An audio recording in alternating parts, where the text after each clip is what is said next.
Good evening, everybody. Welcome back to Chats with Chast. I am joined tonight with the beautiful Lashay Taylor, one of the OG original goddesses from Fruit Up with Bobby Smith. Welcome. How you feeling, Lashay? I'm good. I'm good. Thank you for having me on your platform.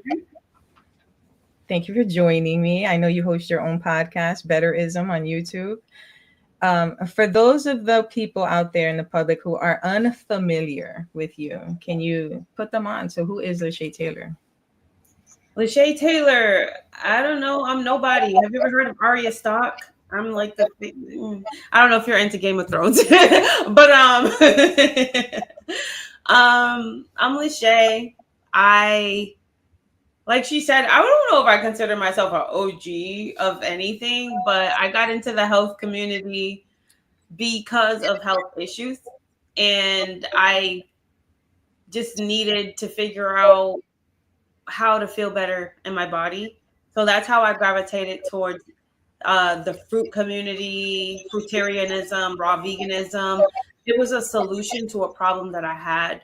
And no matter how hard it was, I kind of stuck to it until I started to see some serious change, I suppose, and how I feel physically, my mindset, my mental health, all of that. So that's, I mean, like how I got here. As far as who I am, that's a way deeper question. That's like a spirit thing. I feel like a lot of times we like to identify ourselves through either what we do for a living, By our persona.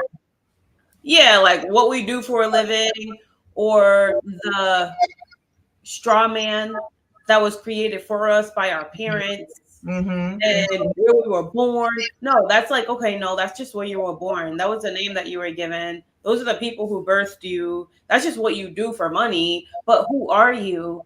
That's a way more complicated question because I just feel like you are the person that, or you are the spirit that does everything that you do. Like, how do you do everything that you do? Like when you are interacting with human beings, are you doing it with kindness? Are you doing it with poise? Are you patient? Are you considerate? Are you empathetic? Um, or are you an a-hole? Or are you impatient? Are you short or this and that? I could be a little bit of both, to be perfectly honest with you. So I'm still learning life. That's who I am. Operating from a space of love or a space from fear, right? So it's like, how do you typically show up? Do you come from a space of love or a place of fear? You know what I mean? It depends on the circumstances. When I operate from a place of fear, it's more so when it comes to the things that I want to personally accomplish, things I have limiting beliefs on, things that I'm still trying to overcome and conquer as far as self-mastery goes. But when it comes to how I handle others, I actually do operate in love. Like I don't mistreat people. And the thing about that too, though, is I'm very honest. So a lot of times, honesty and bluntness can be taken as disrespect, but that's never my intention. It's just like, listen, people who really care about you are going to tell you the truth. Like they're going to tell you like when something isn't right, like when you're misstepping in life. And I'm that person that's just like, do you really think that's okay though? Like I'm that person that will put you in place. Yeah, you know what? It's because honesty is really an undervalued quality, right? People want to be lied to in a way. They want the truth, but they can't always handle the truth, right? And so when you give them the truth, right? Yes, and so they become easily offended unless they're willing and able to stand in their own truth, right? But you stepped into the fruit community or the health community, as you said. When? How long ago would you say did your health journey begin? I got into a bit. Okay, I would say officially like 2019. I started my health journey when I had first quit drinking alcohol, and because I was like a heavy drinker. And it wasn't, in my opinion, at least, because of alcoholism. It was because of escapism. It was because escapism. Like I was just going through stuff in life. Yes. And I was never physically dependent on alcohol. I mean, I could drink a week straight and then decide, I felt like shit for that week. I'm sorry. I felt like poop for that week. And I'm sorry, guys. I'm a sailor's mouth. Um, I didn't feel good for that week, and then I'll decide I'm good. And then I literally go months without drinking. And then, but if I go through something, I'll have a drink. And then I just realized it didn't serve me Yeah. emotionally. It wasn't doing what I thought it was doing. So I decided, you know what, like I'm done. And then, not to mention just the health issues, I knew it wasn't helping anything. So I had quit drinking. And then, like, after that, What were some of your health issues that at the time? health issues. So the most pressing health issue was reproductive health issues. Okay. So I had stage 4 endometriosis, Mm-hmm. which in and of itself, like, if you don't know anything about it, like you hear, okay, women get endometriosis, and it's a really common thing in American society because of the lifestyle that we live. Like our endocrine system is imbalanced. Endometriosis, endocrine system, like it's really imbalanced because of the lifestyles that we live, but not only because of food, but because of our emotions. Like, Right. in my opinion, like being in our like masculine, I'm sorry, being in our like divine feminine energy, it's almost hard for women to naturally be in that energy in this world because like we have to work hard. We almost have to like not only be masculine, I mean, not only feminine, but masculine. Like we have to take on both roles. We have to work hard. Our nervous system can't necessarily be at peace. We have to deal with um being taken advantage of from men who want something from us. That, like, for me personally, I know that like when I was younger, I was like so naive. Like I Mm-hmm. didn't have a lot of experience when it comes to relationships. And I would think I was in a good relationship with a guy, and then I would just learn that he just wanted me for my female parts. And then once he got it, he took something away from me. Mm. That would create imbalance over time, and then not, like, Wait so a I minute, just feel sis. like a lot of emotional stuff When would you say happen. he took something away from you, what are you referring to? Number one, I mean, like, trust. Like, it took away from the ability for me to trust myself. Like, Right? okay, like I really believed that this person was like for me, Yeah. but they were just manipulative and they just wanted what they wanted. Yeah. Um, and then they got it. And then that made me feel a kind of way. Like it made me like not even lose trust in men. It just made me lose trust in myself. And it lowered my self-esteem. And it Mm. made me create worse decisions over time, which would be like drinking or smoking or like acting like a man, being outside, like doing all this stuff that would break my womb. Mm-hmm. And I think that like spiritually manifested a lot of womb issues, but also just the lifestyle choices at the same time with food and stuff. I So think like, physically, those things manifest in the body, right? yes, Because now you have this imbalance that you're referring to, right? Your emotions are out of whack. You lost self-trust. You lost the trust in yourself, right? yeah, Now you have to navigate this world, and you have a severed tie between yourself and your higher self, right? And so now you have to navigate this world from a place of fear, right? And a place hmm of survival, right? And so now you got to show up, like you said, in this imbalance of masculine energy, because now you've got to be the protector of yourself and your emotions because of the manipulation, just because we come in as women. hmm And so now we have to, like you say, because the world and the society, the way it's structured, the woman can no longer, those gender roles no longer exist, right? So, and then you have, I don't want to call it toxic masculinity, but let's just call it an imbalance of masculine energy, right?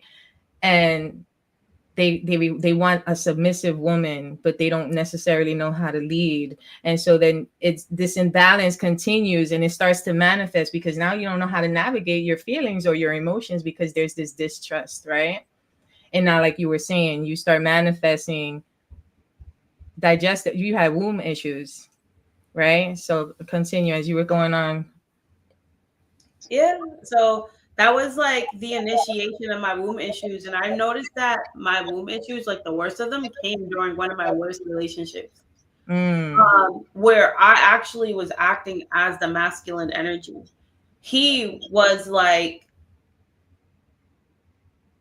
he wanted to be the woman. Like he wanted to be a bad bitch. Like he like would literally argue with me, like because he wasn't stepping up in a role that he would act like he would act like he was going to work.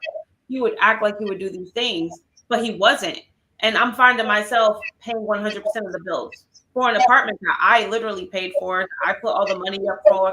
I'm dealing with his family issues. His family's moving to my apartment essentially, and he's driving my car.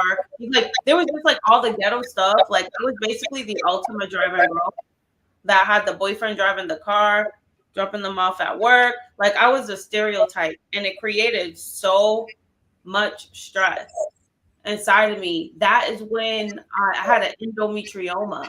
Mm.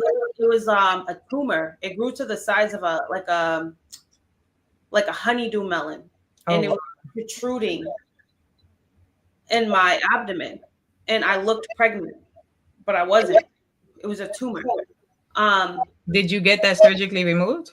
I had to have an emergency surgery Mm. because it got so bad that it was like literally twisting my ovaries, and I had a oophorectomy. So I had a partial hysterectomy also, almost, but I still have like my uterus, and I have the other half of my like fallopian tubes and my ovaries. I can still produce a baby, Right. but it would just be like twice as hard. Gotcha. Um, When you say twice as hard, like to conceive or for to the conceive, like I conceive? don't want kids, honestly, Right. but if I were like, I can though. It would just be I don't have two ovaries, to with the eggs. I don't have, so it would just be like I said, twice as hard. Like my body would have to work two times harder, or I'd have to be like in Pound Town every single day on when I'm in So when what I'm I'm hearing is so what I'm hearing is this this desire for love led you in the wrong places, causing a lot of stress, a lot of distrust, a lot so physical manifestation of this ease in the body, right? Which then brings you into this journey of I want to heal, I want to get better. What was the route that you decided to take to heal your body? So what started off as a physical journey definitely became a spiritual one. Because when you start to be conscious of the kind of food that you put inside of yourself and the intention behind what you're doing at the same time, I was being intentional about cleansing. I was being intentional about putting into practice a lot of the stuff that I was learning about the human body. Because, like, prior to that, I was basing the possibilities of my state of health or my future state of health on conventional knowledge. Like them telling me there's nothing I can do about it. I have to have surgery. I have to have organs removed. I have to have this. Like, so that was like a belief system. And then I was learning this new way by just following people. Like I came into like Fully Raw Christina, Dr. Baby, these different type of people that was in this health space that helped change my perception on how the body heals itself naturally as long as you're not obstructing it with these things that pretty much slow down our pace of healing, With right? Like the processed body food? itself is going to heal all on its own as long as we're allowing it to be in a fasted, reparative state versus eating these obstructive things that's going to slow it down, like meat, like dairy, um, processed food, alcohol. Like, so once I learned about this, I started making conscious choices to start removing stuff like that from my diet so that I can heal. So that is the route that I took because I was learning about, like I said, Fully Raw Christina, Dr. Sabi, so like alkaline foods. And it was a natural progression. It wasn't overnight. It was really hard to break the habits of the standard American diet. It wasn't something that I just like cold turkey knew how to do it and learned about it and just did it. It was a lot of trial and error. It was a lot of back and forth. It was a lot of cycles. It was a So lot of before you jumped into anything, you started off by researching, right? You yeah. started looking for alternative ways, alternative healing modalities, because you weren't subscribing to the story of conventional medicine. Like, this is all there is. It's just it's medication or surgery. Like, there's nothing you can do to heal the body. Yes. I'm curious though, was there something internally that told you, now this is where you rejected that and that triggered?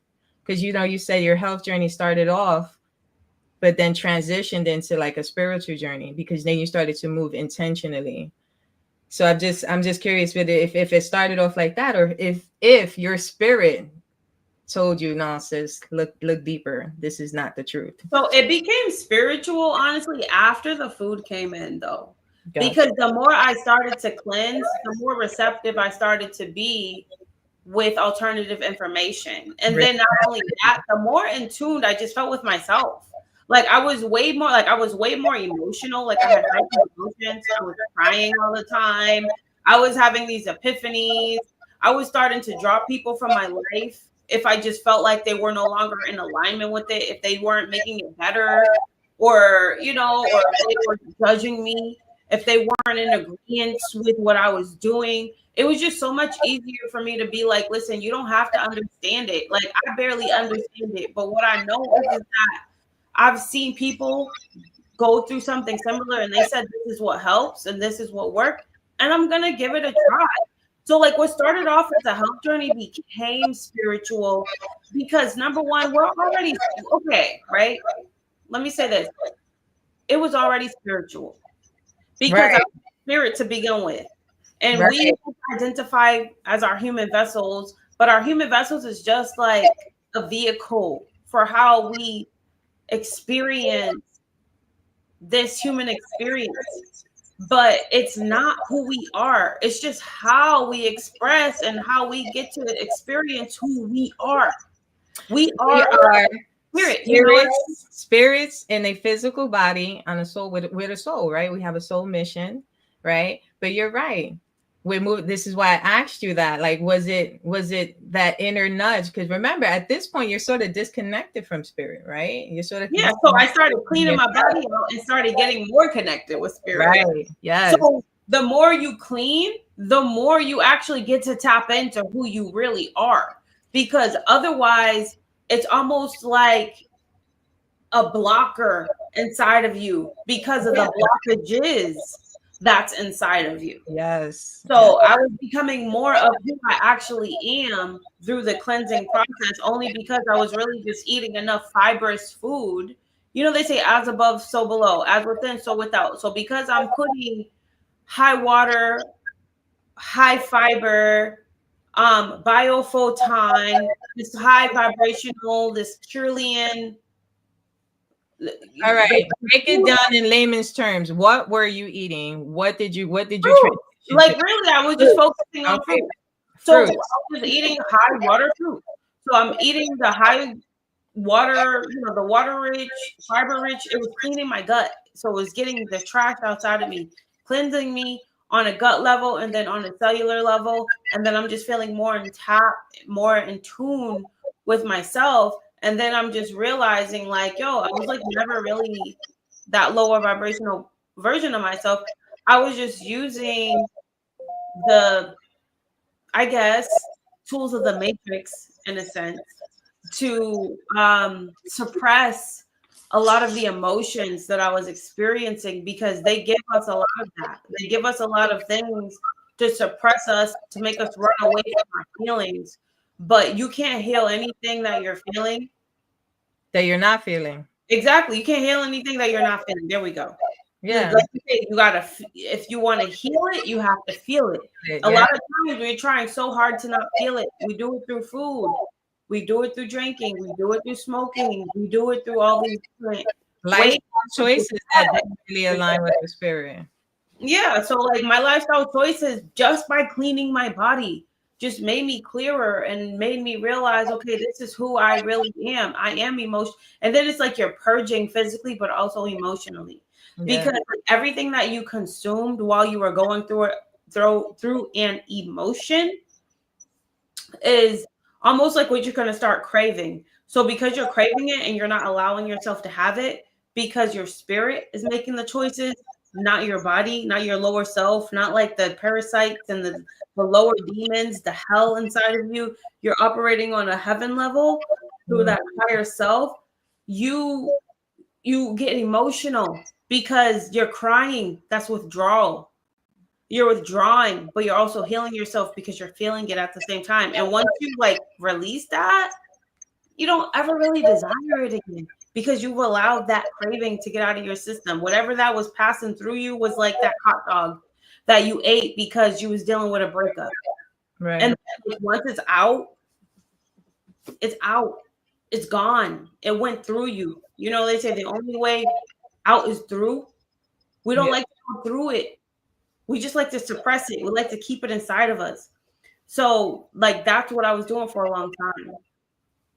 So when you started your healing journey through fruits, and it allowed you to have this healing, obviously a profound healing experience where you now are able to sort of tap in with your higher self. You're able to allow emotions to flow. You're allowing yourself to release through tears and withdrawals.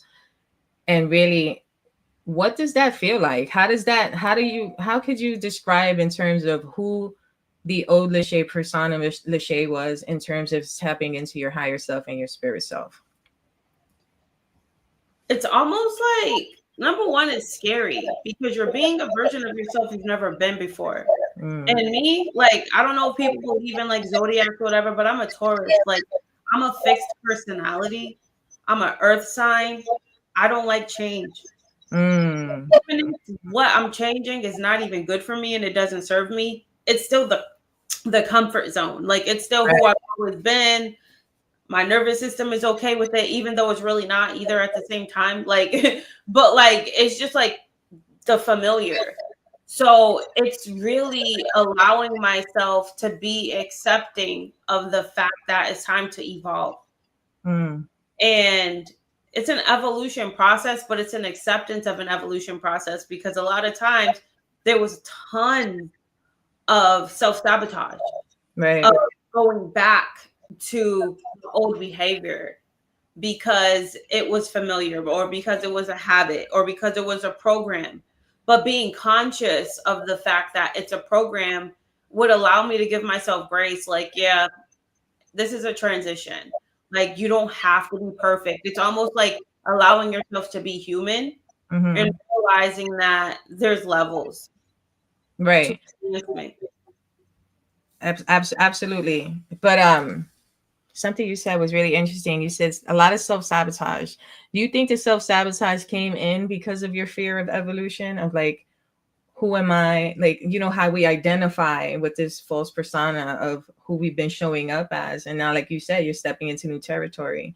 Were you afraid to see or to get to know who am I really when I'm not? I think my biggest fear is success, because I know that I've always had it inside of me to almost be excellent.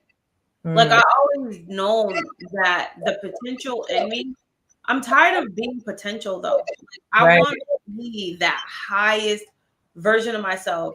And then I'll have like these moments where I'll have like almost like I will be intoxicated with the idea of my highest self. And then I'll be my highest self in practice for like a month or two. But as soon as I start to realize that true potential, like, I'm really starting to see the fruits of that because of the energy and because of the consistency and because God's like, okay, I'm about to reward you because you've really been doing that. It's something scary about the responsibility that comes with that.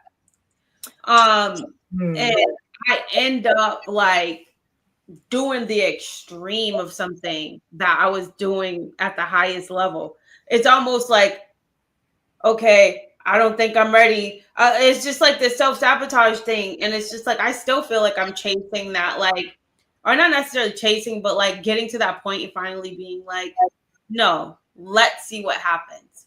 And then just like releasing the fear. Speaking of responsibility, your health journey was personal. And then you shifted into the limelight where then you became sort of a health influencer, right?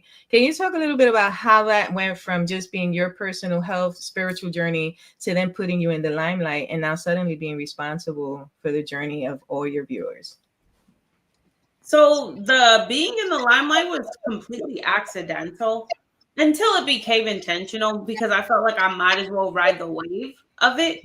But even when I was doing that, I was starting to question my intentions. Like, do you want to do this for yourself? Do you want to do it to help people?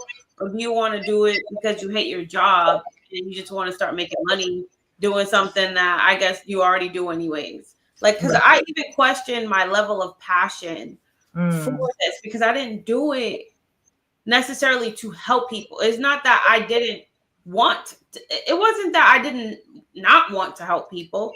It was just that I didn't get into it intentionally for that. It wasn't like I was sharing my journey to help people. I was sharing my journey almost to keep myself accountable. You know, Right. like just like let me just post this stuff every day because it'll maybe like the attention that it attracts will probably keep me on track because I'm going to be accountable to others. They're going to be seeing me. I'm going to be checking in, and like maybe it will inspire people. Like the inspiration was a bonus. It wasn't my intention. It wasn't something I was doing from the goodness of my heart, and that doesn't make me a bad person. It was just that a lot of times you have to focus on helping yourself and changing yourself to help others. Like it's really Absolutely. you always have to put yourself first.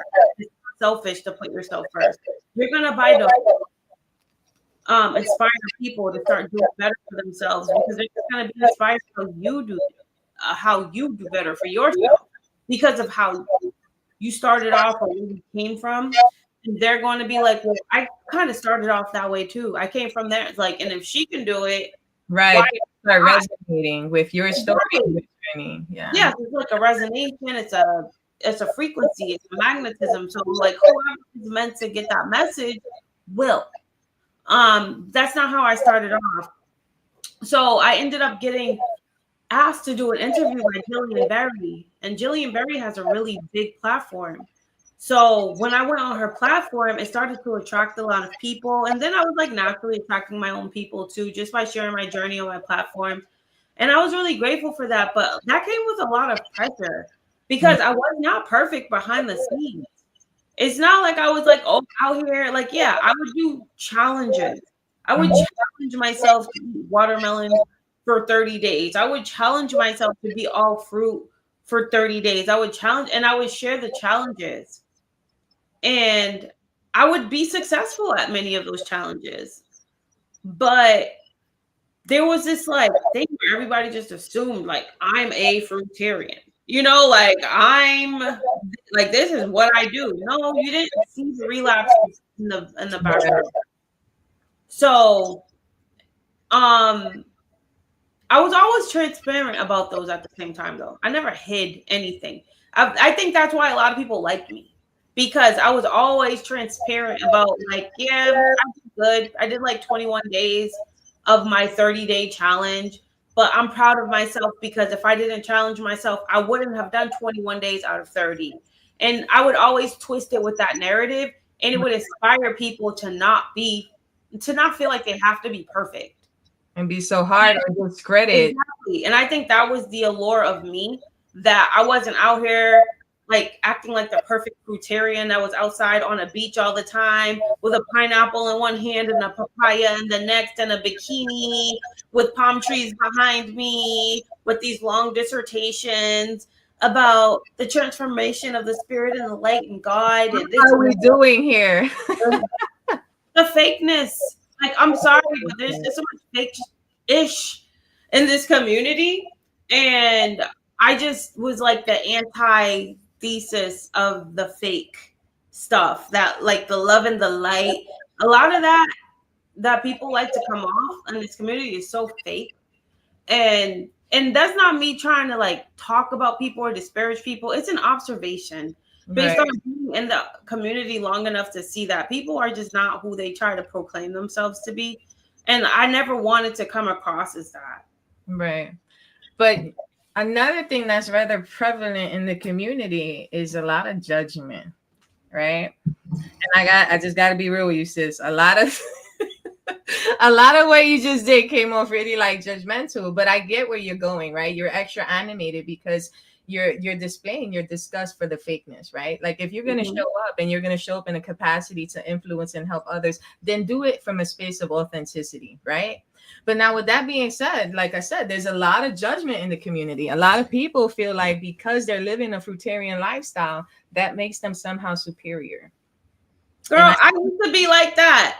I had to check myself. Like for real. I would go back and look at some of my posts and how I'll go on these long dissertations about how if people only did this and that, then they would this and then they would that. And I'd go on these rants. But it's like you're literally talking about stuff that you used to do. yeah. Like you're no better than these people that just because you finally advanced to this place in your life, it's not like you organically got there because you were just so spiritual. You were a sage. You had wisdom, and you just made a decision. Like no, it was because if I didn't change, I was gonna die.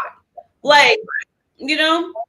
And I guess like a lot of what my rants and stuff, when I would be mad judgmental, it was almost like what they call that, projection. Yes. Because I remember being at a place where I was literally about to die, and I'm seeing people that I personally love facing death with cancer, with these different diagnoses, and their reliance is just on conventional medicine, getting medications, getting surgery, getting organs taken out of them, getting chemotherapy, radiation, like all this stuff. So there would be an anger inside of me that made me extremely judgmental. Mm-hmm. But at the end of the day, if I wasn't exposed to the information that I was exposed to, I would be making the same decisions as them. And then we're also programmed to have more belief, more faith, more trust in the conventional allopathic medicine route. Right. So I honestly like started to be like a lot of people started to distance themselves from me, not in the health community, but in my personal life. And I would just be like, oh yeah, they're just haters and this and that. They weren't haters. Like, girl, you were a piece of ish. Like, you were judgmental. Like, you're not better than anybody. Like, you don't have the authority. And it got to a point where like I didn't even really want to be around people like friends or family or this and that because like I'm just like, oh yeah, well they eat meat, they do this and they do that. And it's like you used to tear down a steak. Like, can we not? You Right. know, it's just like we Well, how need do you shift from this judgmental mentality to maybe one of, what would you call it, more compassionate, understanding, empathy? um it wasn't even like compassion, understanding, or empathy. It was just realizing that judgment judgment is like probably the most low vibrational action that you can partake in. Nobody is in a position to judge anyone, period. No one is better Yes. than anybody, period. They always say only God can judge me. I'm of the belief that we are all manifestations of God Yeah. experiencing itself through our individual experiences in our lives, right? So only you can judge yourself. Don't project. When you judge others for things, you're just projecting the stuff that you judge about yourself onto somebody else. Because at the end of the day, like if you believe in the law of oneness, we are each other. Right. We're all reflections of one another. Yeah. Exactly. So when you're judging another person, there's just the part of them that you're judging is the part of yourself that you didn't like or don't like, and that you're just kind of like bouncing that off onto that person.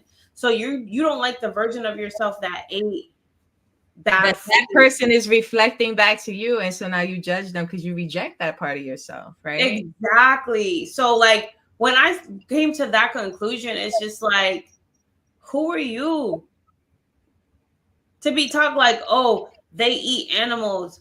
Like eating animals is this and that, or I don't know. It came out Drinking alcohol is this and that, or like anything that we judge people for. We just who people are at their own level of growth. Like they're at their own level of evolution, and they're gonna evolve beyond that when it's their time. And Right. like we can't judge people based on their timeline. You know, we're all gonna evolve. That's what I was gonna say. Like, how about just respecting somebody else's journey, right? Because Exactly. you've been called to this pathway, right? Or you've been called to heal or to just elevate, evolve, right? And maybe this other individual. How about there are some people who may never be called to evolve, right? Just having a level of respect for what that person's journey is meant to be for them, and that not everyone is gonna follow the same suit, and that's not even realistic or logical, right? Like we've all got to go. Like we're not sheep being herded into to anywhere, right? Just respect one another. You know, like I want to eat meat. I want to eat. I want to be a pescatarian. I want to be a vegetarian. I want to be a fruitarian. I want to be vegan. I want to be raw vegan. I just want to be something like I like that you said a flexitarian. What's a flexitarian, sis?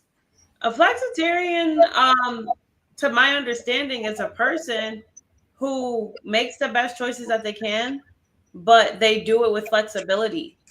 You know, like Locked in to they're any. not locked into any one doctrine or dogma or belief system. You know, like even people who act like they're making decisions based on a high moral ground, Yes. like, okay, that's your opinion. Like that's your perspective of that, but it doesn't make it a high moral ground, because I know people who eat meat, who are actually pillars of their community, who are philanthropists, who have helped way more people quantitatively, like have just donated more, given more, improved the quality of lifestyle, like have given more blessings to just regular people in general, or even to animals from the kindness of their heart, because they didn't have an intention of doing harm when they ate a meal. It wasn't their intention. And I think intention is like the most important thing. And I'm not trying to justify anything. All I'm saying is that no one is in a position to judge anyone for a choice that they make. Like, there's just really good people in the world and in history that has had a lot of beautiful things happen in our world because of their contribution, despite what choices they made, what like they decided to eat at the time. Some people eat things for survival purposes, like it's intention. And not to mention raw veganism, fruitarianism, that's not the only way to heal your body. Like it's a healing modality. But there are people out here who never heard of raw veganism or fruitarianism, who have healed atherosclerosis, diabetes, all these different health issues that conventional medical say that you can't heal. They did it just doing like a plant-based lifestyle. Maybe they got rid of eating meat or whatever and dairy, and they just did whole food, plant-based cooked food. But let a raw vegan tell it, oh, that's going to give you cancer. That's going to this, that. But like, belief is important. Like if you believe what you're eating is going to give you cancer and it's going to dehydrate you and it's going to do that for you.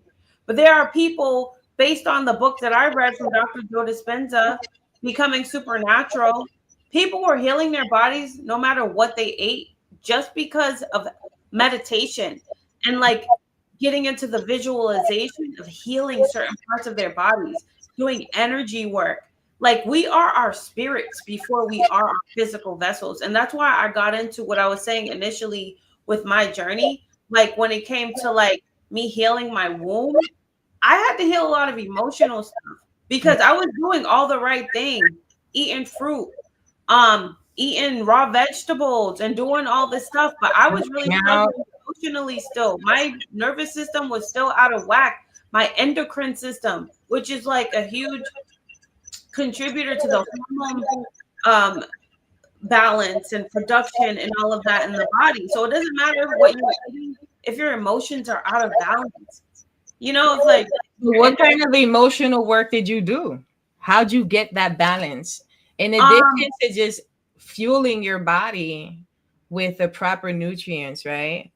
How'd you get to the other side and get the I amazing stopped judging my actions. Mm. Because like I would like try to be perfect with the lifestyle, and then I would go and have a meal at Chipotle, and then I would be like, what is wrong with you? Why did you just eat something that's not good for your body? This has chemicals inside of it. This is gonna happen inside of you. This I was killing my freaking body with my brain, with my emotions, like throwing them out of whack.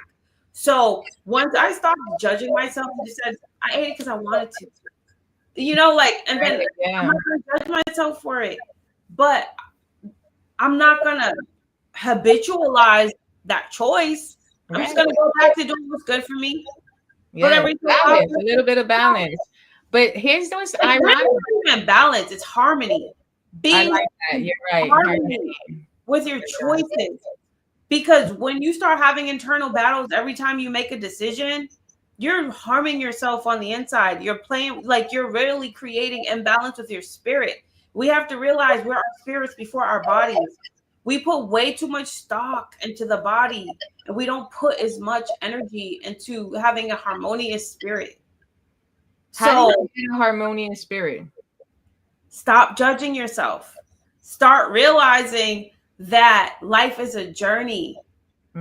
Life is, we're gonna evolve regardless. We already live in all of eternity. We think that eternity starts because of death, but that's just a program that's fed to us that is literally deliberately created to create disharmony inside of us by the powers that be, because they feed off of our disharmony. They feed off of our fear. They're vampires. So once you understand that, you become a rebel to the agenda of fear, of disharmony, of this and that. You just start to learn to live in your truth, So just learn how to realize that there are forces outside of you you have no control over, who have this agenda for you to be out of balance, to like create disharmony inside of you. But you are the creator and the manifester of your life. You're the director of your life. You are the spirit. The body, we're temporarily here. Like, we're just here to have this experience. But once we release up out of these bodies, we have an ever evolving spirit. The body has an expiration date, but like you not said, the spirit. The spirit is infinite, right? But I think what's ironic here, right, is that it's the same facet that is either going to make or break you, which is your belief and your thought process, right? So you can either sit there and judge yourself and criticize and critique and be in this inner turmoil, or you can sit in peace, enjoy the journey, allow for grace, right? Tap and connect into your higher self through your belief system and your thought process, and actually elevate, right? But the choice is, and you, whether you're conscious or unconscious, you are always manifesting, right? Yes. So do it from a space of consciousness, right? Choose to enjoy the journey. Choose to embrace your own journey, even if that's going against the grain, right? Choose to be the anomaly, but choose yourself, most importantly, right? Which is your journey. Let it be that, and enjoy it all along the way without judgment, but with grace, love, and compassion. Be compassionate to yourself. You got to be your best friend. You're the one person that's always going to be riding with you from the beginning to the end, right? Wait, cheers to that. You got to be your best friend. Yes, salute, sis. So a lot of things shifted for you through your journey, right?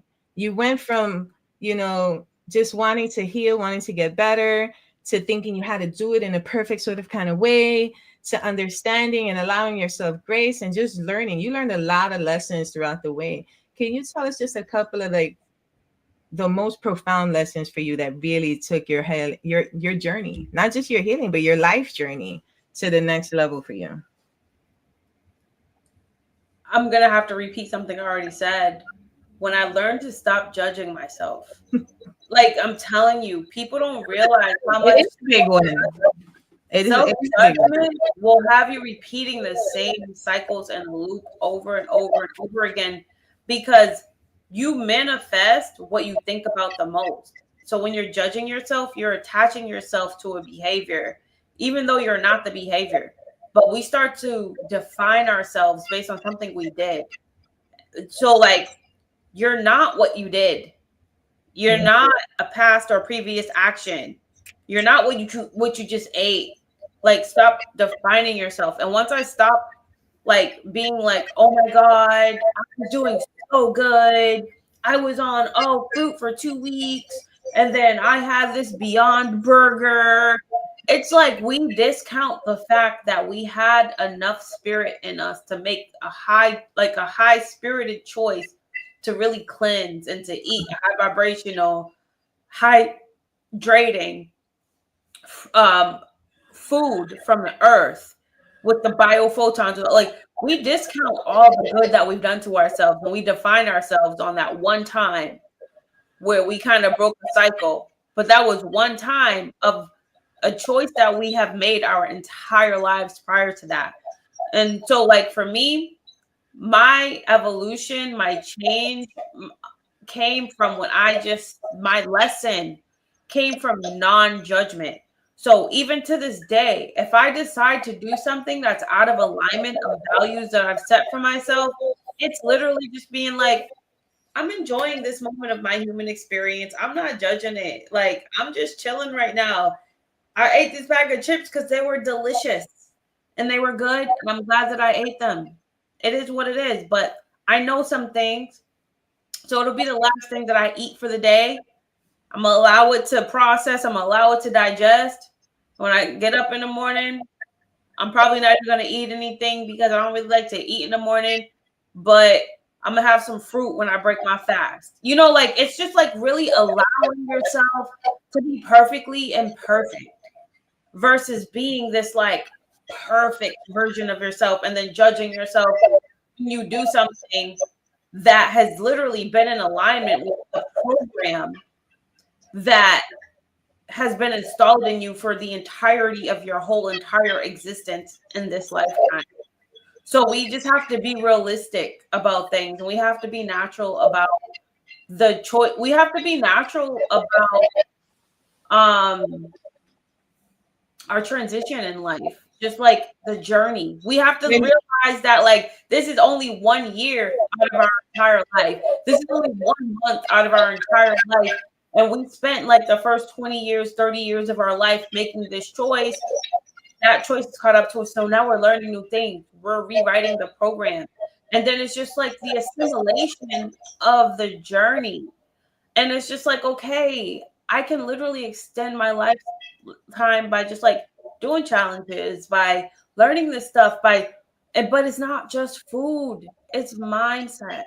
And the huge part of mindset is to not judge yourself. Because once you get into the trap of self-judgment, forget about it. People kill themselves. People literally unalive themselves and suicide themselves because they judge themselves. Because they think they're the worst person in the world. Like, be mindful of your thoughts. Yeah, absolutely. Because they give you life, or they can give you the extreme opposite of that. Just realize that. Stop taking life so freaking seriously. So if you're doing challenges, you're tapping into some type of community. Yes and no. I needed them in the beginning. I don't anymore. Right, in the beginning. So it's helpful to tap into community. Absolutely. In the beginning, you have to tap into community, in my opinion. It's going to keep you going. You're going to have inspiration. You're going to feed off of those who probably even started off worse than you. You're going to be like, oh my God, like, I love their journey. Like, because of them, I know I can do it now. It just helps. Right. And also, like, you just feed off the energy of others. I do think community is important. It serves this purpose. And I like that you said that, like in the beginning. So in the beginning, you tapped into community, you tapped into challenges. You called yourself higher. You allowed yourself grace and to pivot. And so something that I know you're really good at is tuning into your needs, right? And so you will disconnect for your own greater good, right? What does disconnecting do for you? And do you miss the social media? No, right? I don't miss social media. I what disconnecting does for me is almost, so I disconnected from social media because personally, I have a hard time multitasking. Like when it comes to like, I feel like when I'm in the health community, it can almost be so dogmatic. It can almost be almost religion in a sense, like raw veganism is a religion. Fruitarianism is a religion. And I'm and like I agree with a lot of what's being said, not because I agree, but because like, okay, if we're talking biologically and scientifically, what's least obstructive to the body is what's designed to go inside of it. We're natural human beings, we're natural people, we're natural biological vessels. We're supposed to eat things that come from the earth, from nature. It just matches. It's harmony, right? Right. Harmonious. However, I've also learned that we're adaptive and we've evolved and we've still managed to be able to breed and create generation after generation after generation, even despite the what's the word I'm looking for? Even despite like I don't want to say, what is the word? Like I feel like the words in my brain are just almost like too insulting. Like deteriorated state or something, like devolved, as far as just like human potential goes. Yeah. With that being said, the same way we can tear ourselves down, we can start to regenerate. We can start to repair generationally. Like, and it was whatever. But with that being said, I feel like that a lot of the number one, it's not easy to just go cold turkey and to be perfect. But there's a lot of people. There is no perfection. That is an illusion, and it's a complete setup for failure. Because if you're striving for perfection, you're never gonna hit that mark. And all you're gonna do is rob yourself of all the hard work you've done and all the joy you can experience because you're striving for something that literally does not exist. Right. Never be perfect. Ever. Okay. So I feel like for me, fruitarianism and like raw veganism, even though it's something I practice to a degree, like I'm always going to have my raw salads. I'm always going to have my mono fruit meals. I'm always going to have my juices. I'm always going to have my smoothies. It's not what I do exclusively. And it's not what I want to do exclusively. Right. I like having my cooked meals. I love having my whole food plant-based meals. Sometimes I eat a bag of chips. Like and I'm not in my head about it. You know what I mean? I feel like when I'm online in the community, I'm in my head about it because it's this constant barrage of how bad something is for you, which is, if not equally, almost worse. Yeah. For the nervous system, for the spirit, than anything. Because like, just because I eat a bag of chips doesn't mean I'm eating Doritos. It doesn't mean I'm eating something with artificial colors. Maybe it's like, some potatoes with, I don't know, avocado oil or whatever, like whatever it is. But when you're constantly barraging yourself while we're in this imperfect world and we're doing our best, and like I've done a lot of healing. I've done plenty of challenges. I've allowed my body the time to regenerate. Like I'm feeling good. I'm doing good. Yeah, I think that's an important thing to note, right? Like you're at a point where you can make allowances for these things, right? But I think it's also important for people to understand, like you can still heal while making healthy allowances, right? So if you're in your healing journey and you're in the detoxification process, don't eat the bag of chips. But if you want to have a healthy cooked meal, allow yourself that. And then go right back into it, right? And and don't judge yourself for it while you eat it. Is it going to slow down your detox? Yeah, it will. But it's not going to destroy your efforts. You know what I mean? It's not as detrimental as the community might make you feel for it. But like you said, enjoy it. But I've seen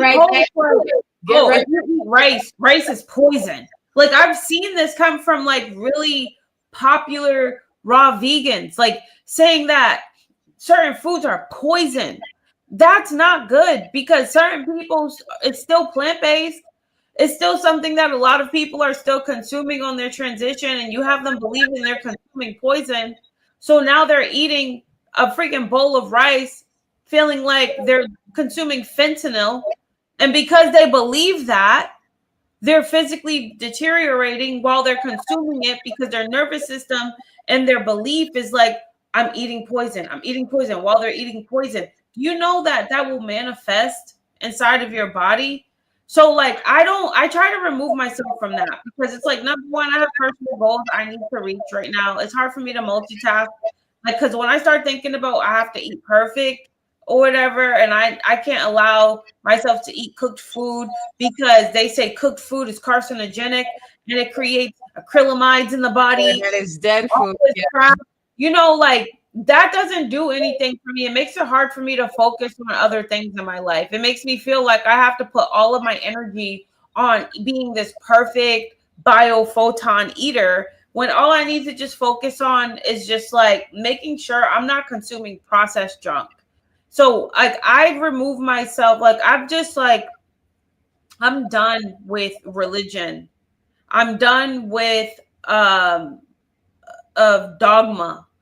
Like I'm just done with the extremes of any lifestyle choice. Like, and it's just like I'll have my cycles. I'm still doing 30-day fruit feasts because it's a cleanse. Like I Right. know these things. I'm gonna still do a 1 or 2 day water fast because I know my body just needs the time to just rest and repair and regenerate. I'm gonna still, these are modalities that I've learned to be able to like preserve myself, but I don't believe I have to 100% be anything. If somebody wants to be that and that's just where their spirit is and what they're in alignment of, I respect it. I don't judge them for it. But I don't like how a lot of people in the community judge people for not being there, even though they're not even practicing it themselves. And that's why I say there's not a fake. And it's not me, like it's not me intentionally being judgmental of anybody. It's just me knowing a lot of people in this community and really keeping game Yeah. and realizing that you're pushing out a really dangerous message that you're not even living in alignment with. Right. People got to learn how to see past the smoke and mirrors, past the perception, right? And just be able to discern the truth and what's true for them, what aligns with them, right? What resonates with them. Like there's a lot of people, like you mentioned healing modalities such as like water fasting, doing fruit cleanses.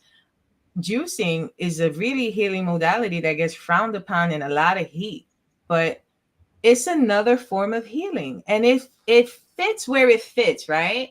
So it don't mean that you have to be a liquiditarian. I've heard that term tossed out there before. But if you're in a detoxifying process of your journey, then juicing might be beneficial for you. And so then you juice because it's what's beneficial for you, even if it's not the popular choice in the community. People just really need to stand on their ground and not need permission to live and enjoy their life, right? It's just what I'm hearing from you is respect your journey, find harmony, keep cleansing, give yourself grace, release the self-judgment, and enjoy your human experience while tapping into your spirit self. Yes. It's that simple. We make our lives so much harder. It's not even like other people. It's like we put pressure on ourselves because we care so much about what other people think about us. When in reality, it doesn't matter what people think about you. It's what you think about yourself that's causing you the most strife. Yes. It's not what other people think about you. You're projecting what other people, what you believe others are going to think about you or what they think about you. But that's really not what it is. It's your own belief. You're stressing yourself about. Why are you stressing yourself out about the shit that's going on in your brain? I'm sorry, sis. I'm sorry. I didn't mean to cuss, but like we gotta cut it out. Like we be making our own self stressed out. It's not other people. Even when you think other people are stressing you out, it's because you're allowing them to. Yes. You at any point in time can just be like, you know what? I'm good. You hit it on the nose. Like no one can affect you without your permission. No one can do anything, hurt you, or no one has any power or authority over you unless you give it to them, unless you allow them. And truth, the true manifester, the true authoritative person in your life is yourself. And what you said, what matters is how you view yourself and then how you project that out into the world, right? So it's again, it's really a journey of self-mastery, a journey of self-love, of really connecting and remembering who you are and tapping into your higher self, right? We forget that along the way. Like we forget who we are because we get caught up in the humanness of the experience. But like you said, it's not, you're not a human, you're not your thoughts, you're not your body, you're a spirit, right? And so you got to really remember to tap in with your spirit. And like you said in the beginning, you were really disconnected and you created all these womb issues for yourself because of like certain relationship you have. But now that you've done a lot of healing, how are your relationships now? Your personal relationships? Are you always dating? Are you on the scene? Are you committed? Are they healthier? What's that look like for you now? So for me, like my most important relationship is always going to be with myself. And I'm always going to base a decision on whether or not I'm going to be with a person on whether or not they're willing to treat me as good as I treat myself at the end of the day. So I'm not thirsty to be in a relationship with anyone. Even if I am entertaining a person, I'm quick to tell them, listen, I'm gonna stop talking to you today. Like I don't and it's not Are even you entertaining a person? Maybe, I know private, but I respect it. I'm open to relationships now because like for the longest time I wasn't, because I was so much more focused on repairing the relationship I had with myself. When I say how with myself, like the choices I would make for myself wouldn't be the best choices for myself. So it's like if you don't love yourself, like for real, and which is like a reflection of or indicative of how you're literally making choices. Like, are you consciously being self-destructive every time something good happens for you? Mm-hmm. You're not ready for another person to be in your life because you're going to start seeking acceptance from them. Right. Because you don't accept yourself. So you need that validation to come from outside of yourself in order to feel secure, even though it's an insecure attachment, because you don't have the security within. So I'm feeling that secure attachment now because no matter of what, because I don't judge my choices anymore. I don't judge. I love that for you. Something I do for myself is good or bad. It's just if I wanted to do it, if I don't want to do it. I can scale the consequences of a choice and still have self-respect. So now that I've gotten to that place, I can entertain men. I can allow myself to be open to somebody, but my openness is always going to be contingent upon how they're treating me. Because if you think you can disrespect me, if you think that you can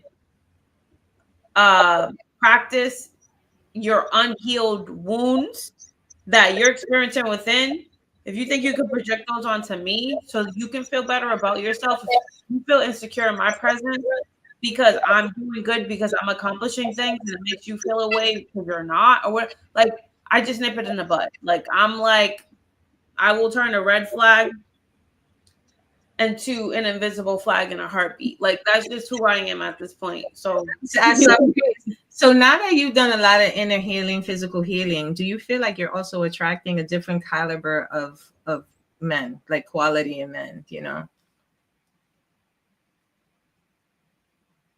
low vibrational men that think they can. I think I intimidate a lot of those type of men. It's almost like I'm a repellent of those type of men, because like once you start treating yourself in a certain way, you present yourself in that certain way, and you're not afraid to be who you are, you're unapologetic about that, you intimidate a certain quality of men. You almost become a repellent. Like, so I do believe that I am attracting high quality men, and I'm grateful for that. I really am.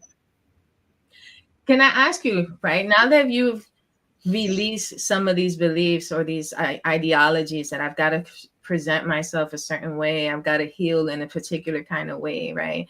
You've become, or you've adapted more of a flexitarian mentality.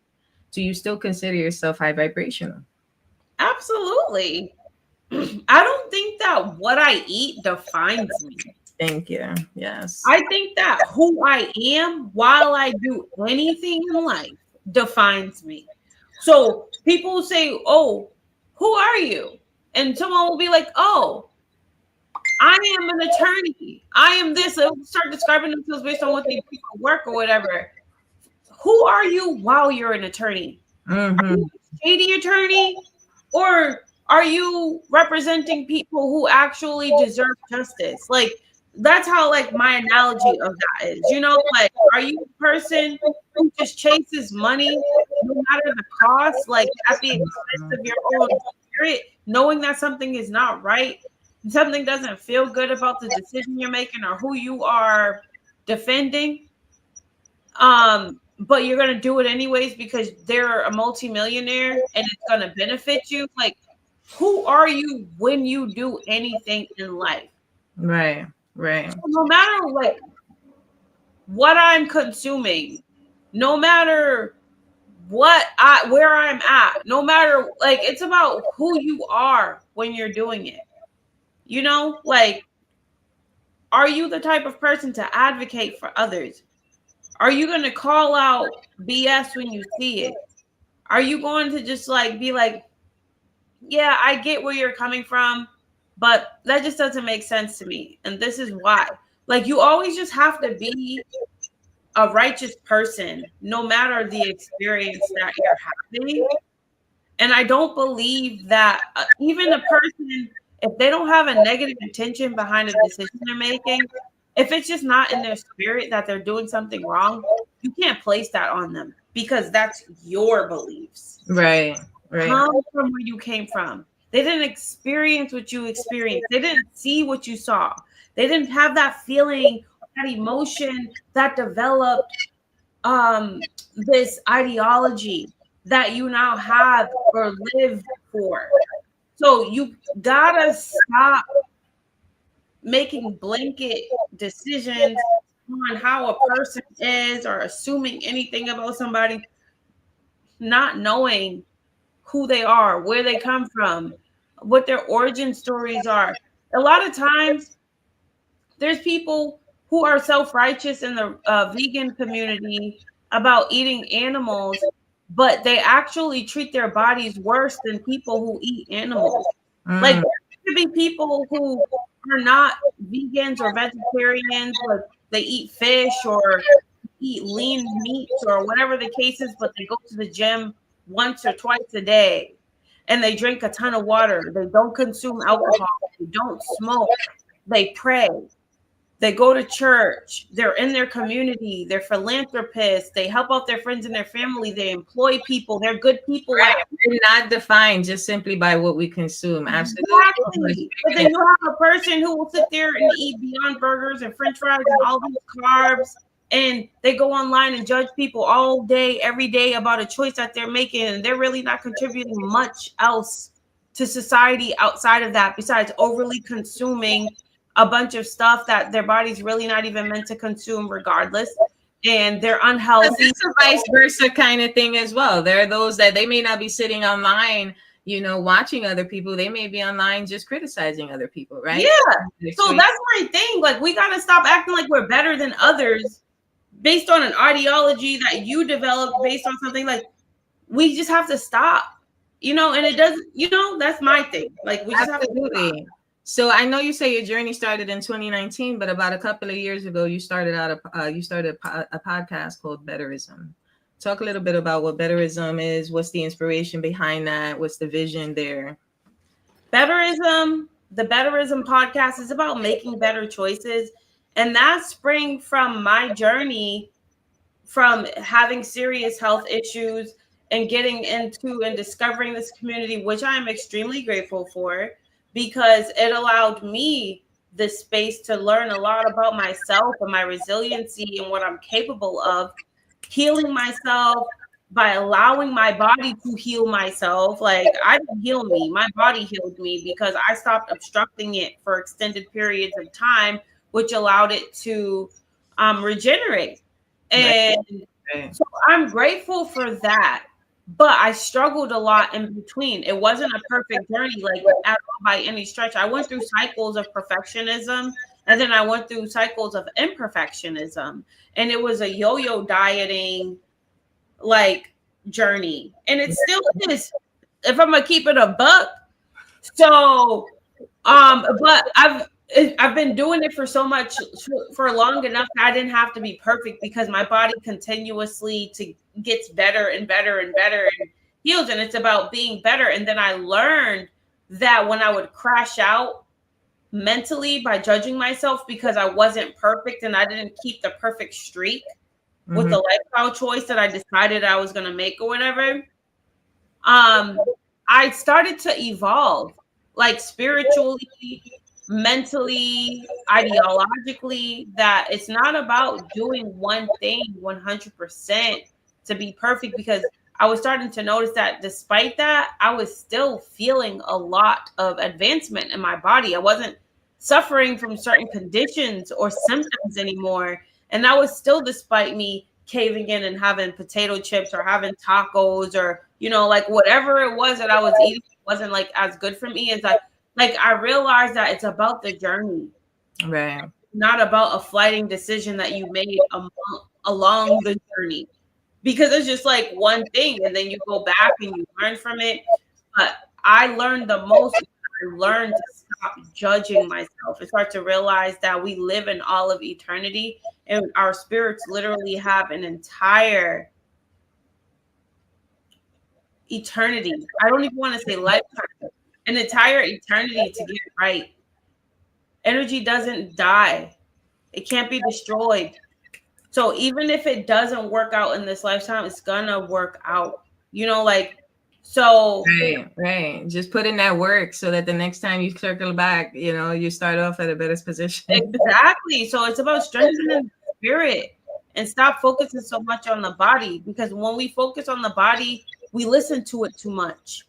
But when we start to sharpen our spirit, we start making decisions from the spirit.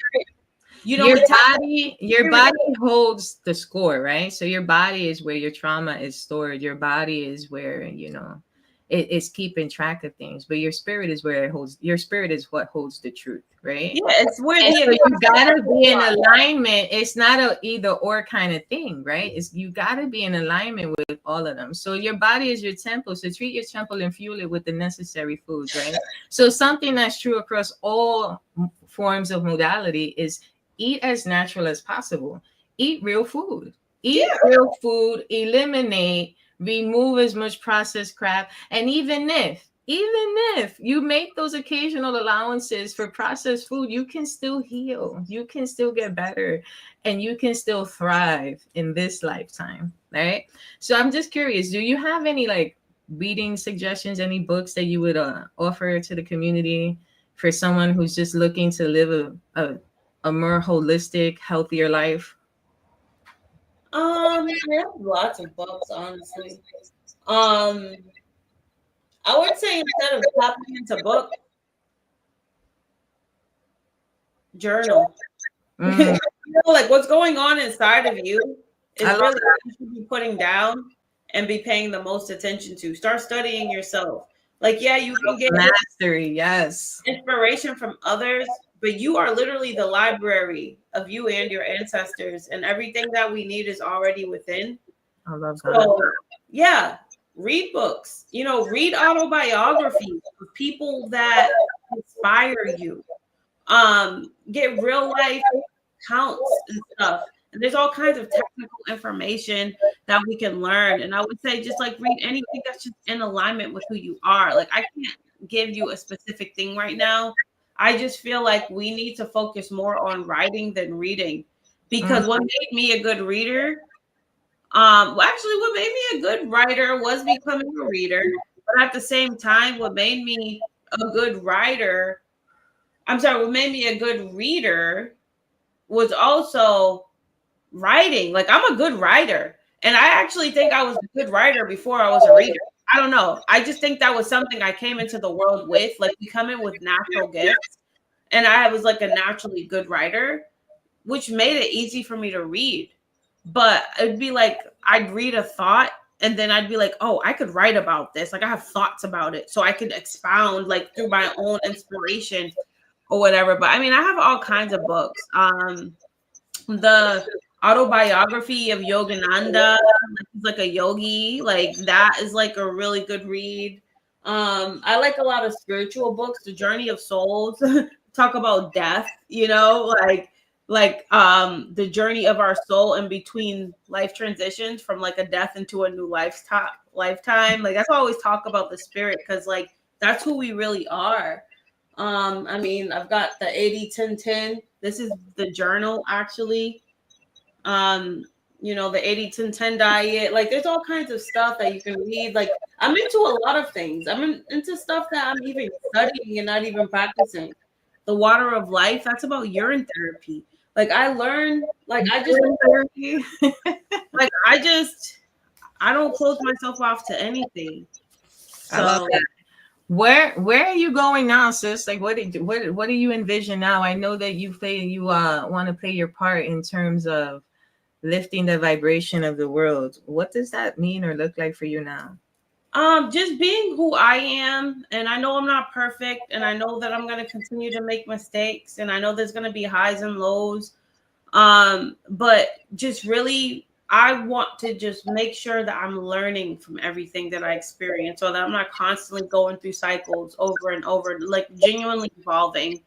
As far as like where I see myself, like I have my platform, the Betterism podcast. That's my contribution right now, because I do have personal things that I'm going through in life. I'm trying to get out of debt.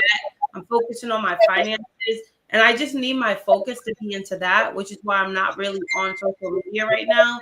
But you can catch me every Saturday. I have a new guest on my show on YouTube exclusively, Betterism Podcast. And it's about everything. It's not only just about diet. It's not only just about food. It's not exclusively based on fruitarianism or raw veganism. I have a person coming on in 2 weeks. She was a fruitarian and she was a raw vegan, and she went to Lauren Lockman's water retreat, Tanglewood, and she actually did that through Bobby's interview with Lauren Lockman, Bobby Smith, and came out, became a freaking carnivore afterward. I'm about to have a conversation with her. Like, I want to know what everything. happened there. I heard there's like an entire vegan movement that has like become carnivores again, you know, have like denounced. I want to know what that is. Like, I'm not going to be a carnivore. Like, that's not my style, but like, it's not what I want to do.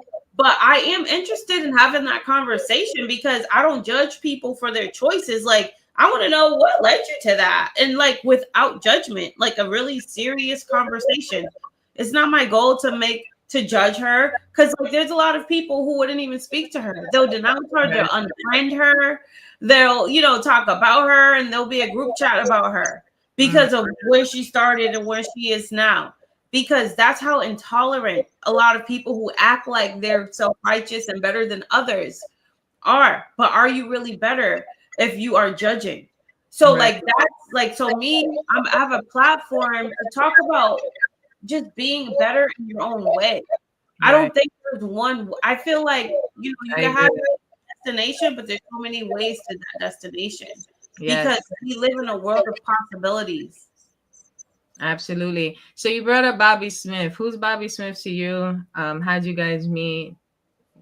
Bobby Smith, I mean, I met him online on Facebook. I seen him being active in some fruitarian groups, and he was unique to me because he was just like this melanated man who had like this like really authentic like hood persona. He was who he was. He wasn't trying to be anybody besides who he was, but he was calling himself a fruitarian, and that was like extremely unique to me. I'm like, okay. So definitely, he just had my attention. I think I would like comment under his posts and stuff on like a fruitarian group. I think he eventually sent me a friend request on Facebook, and I would see his content. I would watch his lives, and then he ended up asking me for an interview one day, and then I had an interview on his platform, and then we just ended up like hitting it off when we spoke personally before that interview. and just like almost became business partners. Like we started collaborating, created a group together, challenges, you know, like all of that. So I was almost like I gave him I almost feel like I helped him see who he was. Like whatever I saw him as, I learned how to speak that life into him. And he is like, I mean, it's all him. He's the energy. He made himself who he is. But I feel like I was part of his origin story, at least. Were you the muse behind the Bobby Smith? Did you inspire him to step into his light and really just claim his sovereignty? Yeah, I believe so. I mean, fruit up was like something he used to say. I know he said he got it from Tom Avery, but I said like, there's something about you saying that, and you got people hashtagging fruit up. I said you need to make that like your brand. Right. And then I said you should probably create a logo. And the thing about Bobby is anything I suggested, he would just do right away. So he definitely a master implementer for sure. Yeah, I call him the master implementer because he literally implements everything that is suggested to him or anything he's coached on. He's like the most coachable person you'll ever meet. And he reached out to his cousin who was like a graphic artist. He came up with this really simple Fruit Up logo, the one that we know today, that's literally on probably thousands of sweatshirts now and in people's homes. And definitely like I was a part of that, you know? So yeah, he's like a brother to me. Are you still a part of the Fruit Up movement? Of course. I should have probably worn my Fruit Up sweater, but yeah, I'm just doing it behind ever be. And this is exactly why I called you the OG original goddess of Fruit Up, because I mean, how could you not? Like, you literally help inspire the movement, right? You gave it life, and he took it. You planted the seed, and he gave it life, right? And look at the movement is become today. So he's literally helping thousands. Well, I don't know how many people. But he's impacting tons of people, right? Inspiring people every single day. Definitely helping thousands of people. Like, right. Like, literally, you're right, because there are thousands of people in his group. So shout out to Bobby Smith.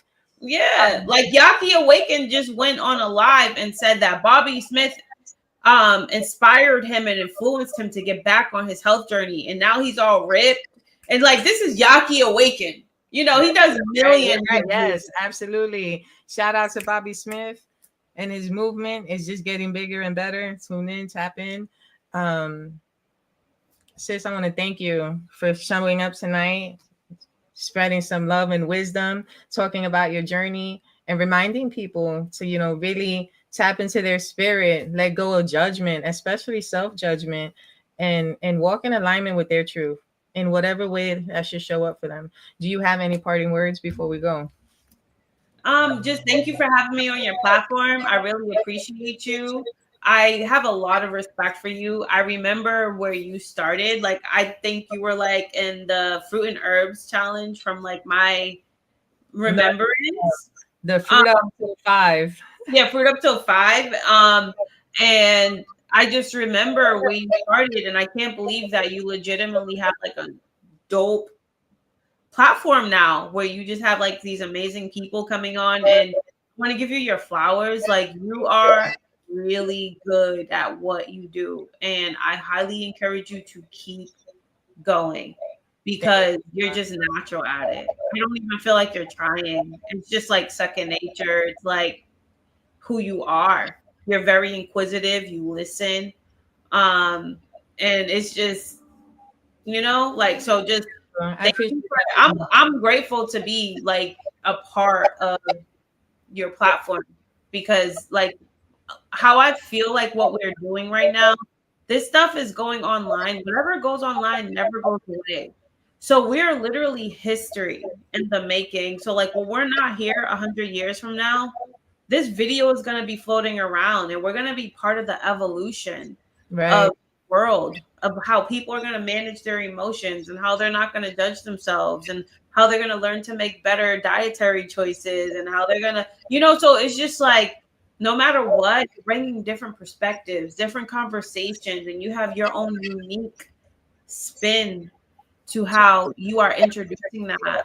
to your platform, but like it may seem like minimal views right now today, but as long as it still exists in the metaverse, it's going to become incrementally higher and higher and higher as long as you're consistent with your craft. So again, like that's really all I have to say. If anybody wants to follow me, I highly encourage you to go to YouTube. My name is Lashay Taylor, but go to Betterism, Better, and there's like a little dot in between, and it's ISM. And that's my podcast. And I have Faith Finds Fruit coming up this Saturday. And Beautiful. I love Faith. I just love her spirit. She's so wise. She's so committed to the lifestyle choice that she's made. She's super inspiring. I'm not in alignment with it, like to her magnitude, but I respect it. It's interesting you say Faith Find Fruit is your next guest, because I actually stumbled upon something she said today where she doesn't follow like-minded people, but like-hearted people. And I thought that was such a beautiful message, right? Because like-minded people stand in judgment, but like-hearted people stand in unison and move through love. So shout out to Faith Finds Fruit. Tune into that one. That's going to be a really profound interview. Yes, I can't wait to talk to her. So please go and follow my page. Will subscribe to it on YouTube if you want to tap into that conversation. It's only exclusively on YouTube. So yeah, it might actually, I want her to broadcast live on her Facebook channel as well. So, but yeah, that's all I got going on at this time. And then again, I have Sherry Oler a week after that, and she is the fruitarian turned carnivore. I have high respect for her too. I don't judge her choice. That's definitely going to be interesting. And don't forget to subscribe to Chats with Chast on YouTube. Some key takeaways: release self-judgment, lean into the journey, allow yourself grace, journal, tap into your own true stories, align with your higher self and your ancestors, do the inner work. Reach out to me. I'm a certified shadow coach. I can help you do that, especially if you're detoxing and all those emotions are surfacing and you need an outlet and you don't know how to navigate that. Reach out. I can absolutely hold space for you and get you there. We want to leave you with lots of love and compassion, and just stand in your authenticity. Want to see you next time. Good night, everybody. Love you all. Night.